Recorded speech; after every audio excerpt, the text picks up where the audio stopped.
I suoni quasi eterei, tutti giocati su un profondissimo senso dello spazio del sax soprano di Michel Donedà, del contrabbasso di Lelio Giannetto e dell'ognat di Miriam Palma, tra un po' diremo che cos'è, ci introducono a questo incontro con Lelio Giannetto. Buonasera Lelio, benvenuto. Buonasera a voi.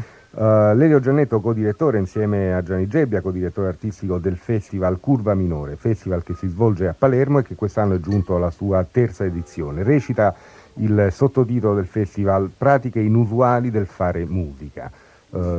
Pratiche inusuali, sono effettivamente inusuali, non se ne sentono moltissime in giro. Sì, esattamente, anche se ovviamente la terminologia spesso ci induce a tenerci un po' in bilico, nel senso che dice tutto e non dice niente. Inusuale può significare qualsiasi cosa, dipende dal punto di riferimento da cui si parte. Chiaramente nel contesto curva minore il riferimento all'inusuale, cioè al non comunemente riconosciuto o riconoscibile, si riferisce più che altro al suono. Un suono che può essere prodotto attraverso anche o strumenti come stiamo ascoltando, o strumenti autocostruiti, quindi non di facile reperibilità e quindi che non fanno parte proprio dello strumentario collettivo, per così dire, o anche prodotti da strumenti tradizionali come una chitarra, un violino, un pianoforte, un contrabbasso, e trattati in maniera non convenzionale, o addirittura l'inusuale può essere semplicemente il modo di concepire il discorso musicale, semplicemente questo, anche attraverso la produzione sonora tradizionale. Certo, e attraverso la pratica dell'improvvisazione, che poi è un costante mettersi in gioco, un costante, una volontà costante di incontrare gli altri e di vedere l'effetto che fa questo gioco, no? Sì, esattamente. Consideriamo che il lato improvvisativo, proprio la pratica dell'improvvisazione, così per avere un riferimento accademico, si può considerare oggi come un effluvio, un percorso legato alla tradizione, alla cosiddetta tradizione orale, per appunto riferendoci in termini accademici, che oggi grazie anche una volta si diceva il magnetofono, cioè ai dischi, ai nastri, ai registratori, ci permette di poter ascoltare anche a distanza di anni ciò che è stato fatto, ciò che è stato suonato, proveniendo non da una fonte scritta, ma da una fonte appunto non scritta. Infatti, l'opera improvvisata nell'epoca della riproducibilità tecnica, potremmo dire, parafrasando Benjamin. Troubadour, questo è il nome appunto del gruppo che stiamo ascoltando. A proposito, diciamo l'ognat, vuoi spiegarci rapidamente sì, cos'è? L'ognat è uno strumento che ha costruito questo ingegnere musicista di San Francisco che si chiama Tom Nunn, che oltretutto ha partecipato a una precedente edizione di un festival organizzato sempre da Curva Minore, che è stato intitolato Dream in California, che si è svolto nel dicembre del 98. Che appunto dicevo Tom Nunn ha costruito questo strumento appositamente per Miriam Palma, che è una vocalist che è abbastanza conosciuta dalle straordinarie doti vocali meravigliose e meraviglianti, che suona anche le percussioni.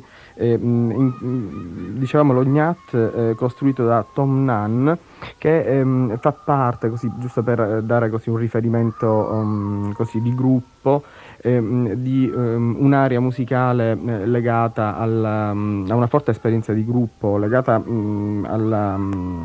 all'etichetta discografica Rastascan, per esempio, prodotta dal famoso batterista percussionista Gino Robair. E in occasione di questo incontro prenatalizio dello scorso anno, si è creato questo incontro tra Miriam Palma, Tom Nunn e tanti altri musicisti dell'area curva minore, insomma sotto l'egida, per così dire, giusto per dare un punto di riferimento, di curva minore, che nella fattispecie ha coinvolto musicisti siciliani, anche residenti all'estero, come il caso di Sebi Tramontana, creando questo incontro con musicisti di San Francisco, per l'appunto, della Bay Area di San Francisco, tra cui citiamo oltre Tom Nunn, Gino Robert, Garth Powell, percussionista, Damon Smith, contrabbassista, e il suonatore di strumenti elettronici Tim Perkis. Ma noi comunque con Lelio Giannetto oggi invece vogliamo tracciare rapidamente quello che è successo in questa edizione del Festival Curva Minore. Il festival appunto si è tenuto dal 30 settembre al 3 ottobre, quindi 4 giorni estremamente intensi. Il primo giorno, oltre appunto a Troubadour, di cui abbiamo già parlato, era presente il Trio Nacria, che è un gruppo di recentissima costituzione. Sì, di recente costituzione, molto simpatico, molto fresco e molto originale, se così possiamo esprimerci, riferendoci a un discorso di tipo jazzistico, da cui appunto il Trio Nacria fondamentalmente proviene. Ed è un gruppo che ritengo sia abbastanza nuovo come concezione, perché mette insieme una serie di elementi musicali provenienti da diversi ambiti, non fusi tra di loro, non secondo convenzioni o schemi piuttosto praticati, ma con una sintesi molto originale, molto fresca e molto bella, molto energetica, grazie all'apporto del trombettista Roy Paci, straordinario trombettista. Sì. Oltre ovviamente alla partecipazione di Gianni Gebbia al sassofono e di Francesco Cusa alla batteria e alle percussioni. Bene, il secondo giorno invece, il 1 ottobre, la musica è cambiata, è il caso di dire, perché c'era un musicista in Italia molto poco conosciuto, ma che riscuote notevole successo in Francia. Si tratta di Pierre Bastien. Che presenta un set assolutamente particolare. Bastien ha presentato uno spettacolo, un concerto molto originale e molto delicato nello stesso tempo. Lui suonava la tromba sopra una serie di suoni prodotti da delle macchine autocostruite, dei giochi. Lo spettacolo che per l'appunto il concerto per l'appunto si chiamava il Mechanium. Prevedeva l'uso di queste macchine, proprio come l'antico Meccano, il gioco che da bambini, bene o male, tutti noi della nostra generazione abbiamo in qualche maniera incontrato. Sì. E lui ha creato con delle costruzioni meccaniche di questo gioco delle basi musicali ritmiche sulle quali suonava la tromba con delle melodie, con una verve melodica molto sottile e molto delicata. È stato un concerto, oltretutto queste macchine, veniva proiettata l'ombra di queste macchine sullo sfondo di questo meraviglioso luogo dove si è svolto il festival, che è l'ex convento di Santa Maria dello Spasimo, creando un ambiente molto suggestivo. Si vedevano appunto questi movimenti dei meccanismi, un po' alla Metropolis, mi rivocava guardando il film di Lang. Sì. E anche il concerto che c'è stato dopo è stato molto particolare, il concerto di Piero Costa. Il concerto di Piero Costa Piero Costa è un personaggio molto conosciuto in ambito siciliano. Lo spettacolo si intitolava per l'appunto Il satiro del villaggio. È un musicista che vive in una località limitrofa a Palermo, che è Monreale, famosissima per mille altre situazioni. È stato uno spettacolo proprio di puro sapore surrealista, in cui Piero, oltre a suonare il pianoforte e cantare, raccontava delle storielle usando la lingua siciliana, che quindi assumeva un significato sonoro oltre che testuale. Usando oltretutto tutta una serie di pupazzi, di giochi di cariglione, di macchine sonore, soprattutto così di percezione infantile, insomma. Quindi tra popolare e sperimentale potremmo definirlo. Sì, ma molto leggero, intendendo questo termine in senso positivo, cioè certo. Era una sperimentazione, come dire, immaginaria. Ultimo concerto invece della serata, quello degli Zoo. Sì, abbiamo pensato di realizzare in collaborazione con i Candelai Questo concerto che si è realizzato presso appunto la sede dei Candelai intorno a mezzanotte è stato un concerto estremamente conciso ma molto intenso e molto efficace, una delle cose proprio di punta di tutto il festival. Come una delle cose di punta secondo me è stato il concerto dell'ultimo, uno dei due concerti dell'ultima giornata, ma forse è meglio Sì, arrivarci ne parleremo dopo immediatamente. perché degli Zoo, ovvero Roy Paci, di nuovo appunto alla tromba, Massimo Pupillo al basso elettrico, Jacopo Battaglia alla batteria, Luca Mai al sax contralto e baritono. Gli Zoo hanno appena pubblicato per la White Records un CD dal titolo Bromio e noi da questo CD ascoltiamo un brano che si intitola Asmodeo.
Gli Zoo con Asmodeo tratto dal CD Bromio. Allora, sempre con Lelio Giannetto, andiamo rapidamente, Lelio, verso gli ultimi 2 giorni del Sì, festival. negli ultimi 2 giorni abbiamo visto la presenza di Elliot Sharp e Sadet Turcoz, il 2 ottobre, che di cui poi parleremo anche per la presenza nel secondo nell'ultimo giorno, l'ultima Quindi Elio performance. Sharp alle chitarre e all'elettronica. All'elettronica, Sadet Turcoz, una cantante turca residente in Svizzera, alla voce. È stato un set molto intenso e molto bello per la variabilità, per i passaggi da una situazione all'altra con estrema fluidità, senza, come si suol dire, soluzione di continuità. È molto bello, molto alto per la valenza artistica, è stato il concerto di Lucas Ligeti in solo. Lucas Ligeti, che è il figlio di Gheorghi Sì, Ligeti. esattamente. Ha fatto una performance divisa in 2 parti, una prima parte con la batteria elettronica e i computer, e una seconda parte in cui ha invitato una serie di musicisti, tra cui gli stessi Turcoz e Sharp, poi il sottoscritto per l'appunto, Gianni Gebbia e Luca Venitucci. Si è creato proprio un set assolutamente improvvisato, molto intenso, molto bello, ha lasciato un ottimo ricordo della serata, molto lunga. Quella sera appunto con 3 performance, insomma, abbiamo sforato quasi la mezzanotte. E poi invece l'ultima sera c'è stata la bellissima performance di Paolo Angeli con la chitarra sarda, il suo chitarrone sardo preparato. Sì, una chitarra molto particolare a cui Paolo Angeli ha aggiunto degli aggeggi, delle strane cose, per cui praticamente riesce a splittarla, riesce a dividere il suono, a governarlo in maniera differente. Insomma, è un concerto molto particolare. Molto particolare, molto bello, di estrema godibilità e nello stesso tempo di estrema intelligenza musicale. E oltretutto ci ha anche deliziato con una canzone sarda per chitarra e voce richiesta dal pubblico. È stato uno dei concerti più amorevoli e più belli di tutto il festival. Alla fine si è concluso con una performance multimediale in cui lo stesso Elliot Sharp, attraverso delle indicazioni compositive, organizzava un ensemble costituito da alcuni musicisti che avevano partecipato al festival, a cui si sono aggiunti dei musicisti provenienti da diverse parti, non solo della Sicilia ma anche d'Italia, tra cui appunto ricordiamo lo stesso Luca Venitucci, Riccardo Pittau alla tromba, Sadet Turcoz e Miriam Palma, Elliot Sharp, Miriam Gianni Palma sempre Gebbia. Ognat, che tra l'altro prima forse non abbiamo ben detto, comunque è praticamente una serie di lamine di metallo che possono Sì. essere sfregate oppure percosse con una fissate cordatura fissa su una base di su una legno. base di legno, esattamente. Dicevo Sadet Turcoz e Miriam Palma, Gianni Gebbia ai sassofoni, Francesco Cusa alla batteria e Vittorio Villa alla batteria elettrica, Domenico Sciaino al contrabbasso e all'elettronica, Luca Venitucci al sintetizzatore, io stesso al contrabbasso, poi c'era il violoncellista Alessandro Palmeri e il violoncellista Giuseppe Guarrella, che appunto da qualche tempo si dedica oltre che al contrabbasso anche al violoncello, il violinista catanese Gaetano Messina, spero di non dimenticare nessuno. Vabbè, no, insomma, abbiamo detto insomma, una sorta di super gruppo. Sì, che lavorava insieme a un gruppo di artisti guidati da Toti Garraffa, che hanno costruito dal vivo, mentre appunto l'orchestra suonava, ha suonato per circa un'ora, un pterodattilo. La performance si tratta appunto da 2 menhir di polistirolo bianco. Per l'appunto la performance si intitolava Darwin e voleva essere una critica a questa forma di autocensura che è stata posta alla concezione della teoria evoluzionistica. Bene, quindi tra musica e scienza si è concluso il Festival Curva Minore. Ricordiamo che si è svolto a Palermo, presso la chiesa di Santa Maria dello Spasimo, luogo straordinario, dal 30 settembre al 3 ottobre. Allora, ringraziamo Lelio Giannetto, ci salutiamo ancora con un brano tratto da questo momento, di questa improvvisazione di Troubadour, ovvero Lelio Giannetto, Michel Donedà e Miriam Palma. Grazie Pino, grazie a tutti e un arrivederci alla prossima edizione di Curva Minore, di cui parleremo a suo tempo.